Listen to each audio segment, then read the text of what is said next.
തിരഞ്ഞെടുപ്പിന്റെ അവസാന ലാപ്പിൽ പ്രധാനമന്ത്രി വീണ്ടും കേരളത്തിലേക്ക്. ഉച്ചയ്ക്ക് 2:30 തിരുവനന്തപുരത്ത് വിമാനമിറങ്ങും. വൈകിട്ട് 4 തിരുവല്ലയിൽ NDAയുടെ പൊതുസമ്മേളനമുണ്ട്. ഷിജോ കുര്യനുണ്ട് പത്തനംതിട്ടയിൽ നിന്ന്. ഷിജോ, പാലക്കാട് സമ്മേളനത്തിൽ കണ്ടതാണ്, അവിടെ ശബരിമലയെക്കുറിച്ച് പ്രസ്താവിച്ചില്ല, അതിനെക്കുറിച്ച് ഒന്നും പറഞ്ഞില്ല. അടുത്ത തവണ രാഹുൽ ഗാന്ധി എത്തിയപ്പോൾ ഇക്കാര്യമാണ് പ്രധാനമായി ഉന്നയിച്ചത്. ഇന്നിപ്പോൾ ആലപ്പുഴയിലും വലിയ വിമർശനം ഉന്നയിച്ചത് CPM BJP ഡീലിനെ കുറിച്ചാണ്. ശബരിമല സ്വർണ്ണക്കൊള്ളയിൽ പ്രധാനമന്ത്രി മൗനം തുടർന്നു എന്നുള്ളത് തന്നെയാണ്. ഇതിനൊക്കെ ഇന്ന് മറുപടി പത്തനംതിട്ടയിൽ കൊടുക്കുമോ നരേന്ദ്രമോദി എന്നുള്ളതാണ് ഏറ്റവും വലിയ ആകാംക്ഷ.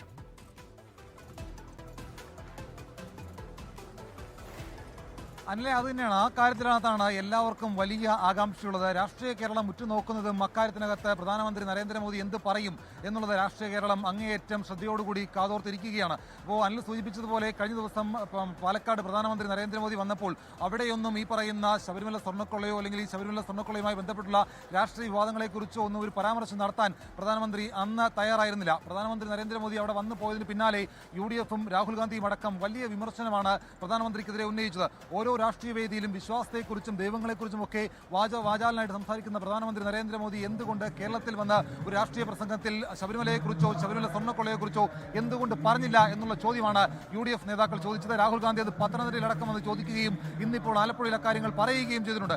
എന്തായാലും ഇന്നിപ്പോൾ പ്രധാനമന്ത്രി നരേന്ദ്രമോദി 2ാം തവണ നിയമസഭാ തെരഞ്ഞെടുപ്പിന്റെ പ്രചരണവുമായി ബന്ധപ്പെട്ടുകൊണ്ട് പത്തനംതിട്ട ജില്ലയിലേക്ക് വരുമ്പോൾ സ്വാഭാവികമായിട്ടും ശബരിമല സ്വർണ്ണക്കൊള്ള അടക്കമുള്ള കാര്യങ്ങളിൽ പ്രതികരണം ഉണ്ടാകുമോ എന്നുള്ളത് ഏവരും ഉറ്റുനോക്കുകയാണ്. കാരണം ശബരിമല നിലനിൽക്കുന്നത് പത്തനംതിട്ട ജില്ലയിലാണ്. പത്തനംതിട്ട ജില്ലയിലെ തിരുവല്ല നിയോജക മണ്ഡലത്തിലേക്കാണ് പ്രധാനമന്ത്രി കേരളത്തിലെ നിയമസഭാ തെരഞ്ഞെടുപ്പിന്റെ പര്യടനവുമായി ബന്ധപ്പെട്ടുകൊണ്ട് 2ാം ഘട്ടത്തിലേക്ക് വരുന്നത്. ഉച്ചയ്ക്ക് 2:30 തിരുവനന്തപുരം വിമാനത്താവളത്തിൽ വിമാനമിറങ്ങുന്ന പ്രധാനമന്ത്രി നരേന്ദ്രമോദി അവിടുന്ന് ഹെലികോപ്റ്ററിൽ ചങ്ങനാശ്ശേരി NSS കോളേജിലെ ഹെലിപ്പാഡിലേക്ക് വരും. അവിടുന്ന് റോഡ് മാർഗമായിരിക്കും ഈ പറയുന്ന തിരുവല്ലയിലേക്ക് വരിക. തിരുവല്ല പബ്ലിക് സ്റ്റേഡിയത്തിൽ ഇപ്പോൾ തന്നെ BJP പ്രവർത്തകരെ കൊണ്ട് ഇവിടെ നിറഞ്ഞിട്ടുണ്ട്. ഏതാണ്ട് ആയിരക്കണക്കിന് പ്രവർത്തകർ രാവിലെ മുതൽ തന്നെ ഇവിടേക്ക് വന്നുകൊണ്ടിരിക്കുകയാണ്. പലയിടങ്ങളിലായിട്ട് വന്ന ആളുകളുണ്ട്. എവിടുന്നാ വരുന്നേ?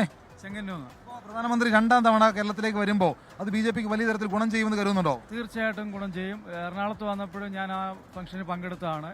തീർച്ചയായും കേരളത്തിൽ ഒരു മാറ്റം വരുത്തും. കാരണം ഈ പുണ്യപുരുഷനെ കാണാനുള്ള ഒരു ജനക്കൂട്ടമാണ് ഇവിടെ കൂടിയിരിക്കുന്നത്. അത് ഈ കേരളത്തിനും പ്രത്യേകിച്ച് ഈ തിരുവല്ലയ്ക്കും ഒരു മാറ്റം ഉണ്ടാകും. അപ്പോൾ അല്ല, ആ രീതിയിലാണ് ആളുകളെയൊക്കെ പ്രതികരണം. തിരുവല്ലയ്ക്ക് ഒരു മാറ്റമൊക്കെ ഉണ്ടാകും. എന്തായാലും അല്പസമയത്തിനകം അതേണ്ട 2:30 ആയിരിക്കും വരിക. ഇനി വളരെ കുറച്ച് മണിക്കൂറുകൾ മാത്രമാണുള്ളത്. വലിയ ആകാംക്ഷയോടുകൂടി BJP പ്രവർത്തകർ എല്ലാവരും പ്രധാനമന്ത്രിയെ കാത്തിരിക്കുകയാണ്. അതിനും അപ്പുറത്തേക്ക് ഇവിടെ നടത്തുന്ന പ്രസംഗത്തിൽ പ്രധാനമന്ത്രി ഏതൊക്കെ തരത്തിലുള്ള രാഷ്ട്രീയ വിവാദങ്ങൾ പറയും അല്ലെങ്കിൽ ഏതൊക്കെ രാഷ്ട്രീയ വിവാദങ്ങളിൽ പ്രതികരണം ഉണ്ടാവുമെന്നാണ് എല്ലാവരും ഉറ്റുനോക്കുന്നത്. അനിൽ.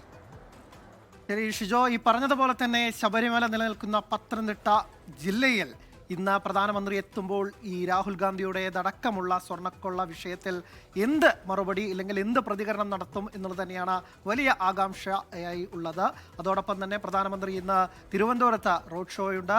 കിള്ളിപ്പാലം മുതൽ കരമന വരെ 1.5 കിലോമീറ്റർ നീണ്ടു നിൽക്കുന്ന റോഡ് ഷോയിൽ 4 മണ്ഡലങ്ങളിലെ സ്ഥാനാർത്ഥികളും അദ്ദേഹത്തോടൊപ്പം അണിനിരക്കും. അങ്ങനെ പാലക്കാടും തൃശ്ശൂരും കണ്ടതുപോലെ വലിയൊരു ആവേശം തിരുവല്ലയിലും ഒപ്പം തന്നെ പിന്നീട് തിരുവനന്തപുരത്തും അണികൾക്ക് ഏകാൻ പ്രധാനമന്ത്രി അവരുടെ മുഖ്യ പ്രചാരകൻ എത്തുകയാണ്.